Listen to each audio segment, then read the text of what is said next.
সুপরিচিত আজকের এই পবিত্র টান্টু দরবার শরীফের সম্মানিত সভাপতি সাহেব, মঞ্চ উপবিষ্ট অসংখ্য উলামায়ে কেরাম, দূর দূরান্ত থেকে আগত সামিয়ানে কেরাম এবং আমার পাশে স্টেজে বসা আল্লাহর হাবিব সাল্লাল্লাহু আলাইহি ওয়াসাল্লামের ওয়ারিসগণ, যাদের শানে মহান রব্বুল আলামিন তার পাকে কালামুল্লাহ শরীফের মধ্যে বলেছেন, ইন্নামা ইয়াখশাল্লাহা মিন ইবাদিহিল উলামা।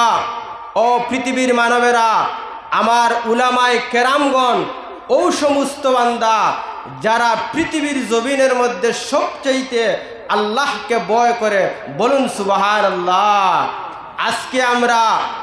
আজকে এই টান্টু দরবার শরীফে বিভিন্ন এলাকা থেকে, বরাকের বিভিন্ন জায়গা থেকে আপনারা এসেছেন। টান্টু দরবার শরীফ আল্লামা আব্দুল আজিজ রহমতুল্লাহি তাআলা আলাইহি ইসালে সওয়াব এবং উরুস মাহফিলে এবং আল্লামা আতাউর রহমান সাহেব রহমতুল্লাহি তাআলা আলাইহির উরুস মুবারককে কেন্দ্র করে আপনারা যারা এসেছেন, আপনারা ধন্য। জুড়ে বলুন সুবহানাল্লাহ। এতে আপনারা খুশি না বেজার? এই ধরনের মহফিলে আসলে সওয়াব হয় না গুনাহ হয়? কুরআন হাদিস কি বলে? যদি কুরআন এবং হাদিসের মধ্যে, কুরআনের মাহফিলের মধ্যে আসলে সওয়াব হয়, তাহলে এই সমস্ত মহফিল থেকে আমরা যতক্ষণ পর্যন্ত আমরার সহশরীরে আমরার শক্তি থাকবে, আমরা বঞ্চিত হব না। বলুন না আল্লাহুম্মা আমিন। আল্লাহর কালাম কুরআন এবং হাদিসের মধ্যে দেখলে পাওয়া যায় এই ধরনের দ্বীনি মাজালিসের ব্যাপারে আল্লাহর হাবিব কি বলেছেন।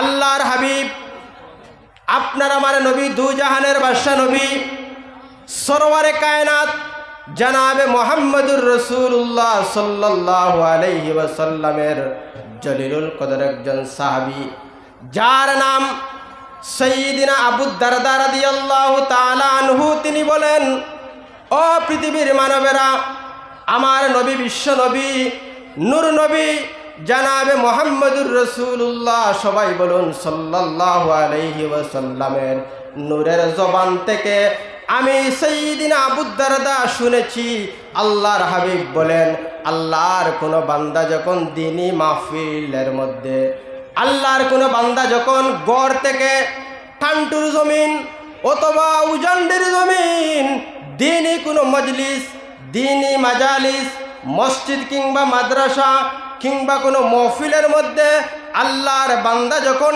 ডান কদম তুলে, সঙ্গে সঙ্গে আমার আল্লাহ রাব্বুল আলামিন এই বান্দার সামনে থেকে শুরু করে জান্নাত পর্যন্ত রাস্তা সহজ এবং সরল বানায় দেন। বলুন সুবহানাল্লাহ।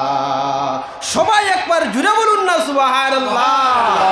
আমার নবী বলেন, ও আমার সাহাবায়ে কেরাম, তোমরা জান্নাতের ফল ভোগ করো। সাহাবায়ে কেরাম বলেন, ইয়া রাসূলুল্লাহ, জান্নাত কোথায়? আমরা তো আপনার কাছ থেকে শুনেছি মানুষ মারা যাওয়ার পরে জান্নাত অথবা জাহান্নাম দুইটা ফায়সালা। ওগো নবী, ইয়া রাসূলুল্লাহ, দুনিয়ার জমিনের মধ্যে জান্নাতের ফল কি? আল্লাহর হাবিব বলেন, ও সাহাবায়ে কেরাম, তোমরা শুনে রাখো, জান্নাতের ফল হলো কোন দ্বীনি মাজালিসের মধ্যে বসে সুবহানাল্লাহ, আল্লাহু আকবার, মাশাআল্লাহ এই ধরনের স্লোগানের নাম হলো জান্নাতের ফল। জুড়ে বলুন সুবহানাল্লাহ। আল্লাহর হাবিব সাল্লাল্লাহু আলাইহি ওয়াসাল্লামকে আপনার আল্লাহ, আমার আল্লাহ, কুল কায়নাতের আল্লাহ, যার নাম মহান স্রষ্টা রব্বুল আলামিন, তিনি বলেন, ওয়ামা উতিতুম মিনাল ইলমি ইল্লা কালিলা। পৃথিবীর মানবেরা, ও পৃথিবীর ইনসান, পৃথিবীর জিন্নাতেরা, দুই সম্প্রদায়কে আল্লাহ রাব্বুল আলামিন নির্দিষ্ট করে বলেন, ওয়ামা উতিতুম মিনাল ইলমি ইল্লা কালিলা। আমি পৃথিবীর জমিনের মধ্যে জ্ঞান অর্জন করার জন্য কোনো মানুষকে তৌফিক দেই নাই, মানুষদেরকে আমি ইলিম দেই নাই ইল্লা কালিলা, মগর সামান্যতম ইলিম। এই সামান্যতম ইলিম মানে কি? তাফসিরে ইবনে কাসির আল্লামা হাফিজ ইমাদুদ্দিন ইবনে কাসির আদ-দামেশকি রহমতুল্লাহি তাআলা আলাইহি তিনি বলেন, আটলান্টিক মহাসাগরের পানি, আরব সাগরের পানি, ভারত সাগরের পানি, বঙ্গোসাগরের পানি, এইভাবে 7 সমুদ্রের পানি যদি এক করা হয়, আর 7 সমুদ্রের পানির মধ্যে থেকে একটা চড়াই পাখি যদি সামান্যতম ঠুট দিয়া পানি উত্তোলন করে, এই যে টুটের ভিতরে সামান্যতম যে পানি উত্তোলন করলো, এই সমতুল্য ইলিম আল্লাহ রাব্বুল আলামিন 18,000 মখলুকাতকে দিয়েছেন। বলুন সুবহানাল্লাহ। এতে বোঝা গেল এই সামান্যতম ইলিমের ভিতরে ডক্টর, প্রফেসর, ইঞ্জিনিয়ার, জজ, মুহাদ্দিসিন, মুফাসসিরিন, উলামায়ে কেরাম সব কিছু ওমা উতিতুম মিনাল ইলমে ইল্লা কালিলা, এই সামান্যতম ইলিমের ভিতরে গোটা কায়নাতকে আল্লাহ, বিশ্বজগৎকে আল্লাহ চালাইতেছেন। বলুন না সুবহানাল্লাহ। এই যে ওমা উতিতুম মিনাল ইলমে ইল্লা কালিলা, এই ইলিম জ্ঞান অর্জন আমাদের জন্য, আপনাদের জন্য হাসিল করা ফরজ। জুড়ে বলুন সুবহানাল্লাহ।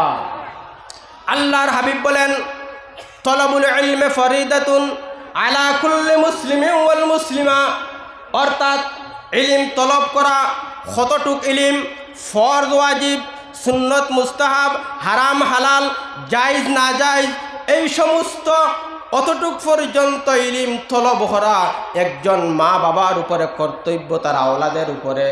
মা বাবার উপরে ফরজ আওলাদকে ইলিমওয়ালা বানানো, কতটুক ইলিম, হারাম হালাল, ফরজ ওয়াজিব, সুন্নত মুস্তাহাব, জায়েজ না জায়েজ পর্যন্ত আল্লাহর বান্দা যাতে মেনে চলতে পারে, বুঝতে পারে, জানতে পারে, অতটুক ইলিম দেওয়া মা বাবার উপরে আওলাদের কর্তব্য। জুড়ে বলুন সুবহানাল্লাহ। এটা ইলিম এমন এক জিনিস, যার কাছে ইলিম আছে কখনো হে প্রত্যস্ত হবে না। প্রথমে ইসলামিক শিক্ষা, তারপরে পাশাপাশি জেনারেল এডুকেশন আপনি লন, জেনারেল সায়েন্স নিয়ে আপনি পড়েন, ম্যাথস নিয়ে আপনি পড়েন, আপনি বড় বড় বৈজ্ঞানিক হন, ইঞ্জিনিয়ার হন, প্রফেসর হন, ডক্টর হন, কোনো অসুবিধা নাই। প্রথমে আপনি ইসলামী শিক্ষায় রঙে রঙ্গিত হতে হবে। জুড়ে বলুন সুবহানাল্লাহ। এই জন্য ইলিম হলো জাতির মেরুদণ্ড। যার কাছে ইলিম আছে, চাহে সেটা ইসলামিক ইলিম হোক অথবা জেনারেল ইলিম হোক, ইসলামিক ইলিম অর্জন করা ফরজ। কতটুক ফরজ আমি বলেছি।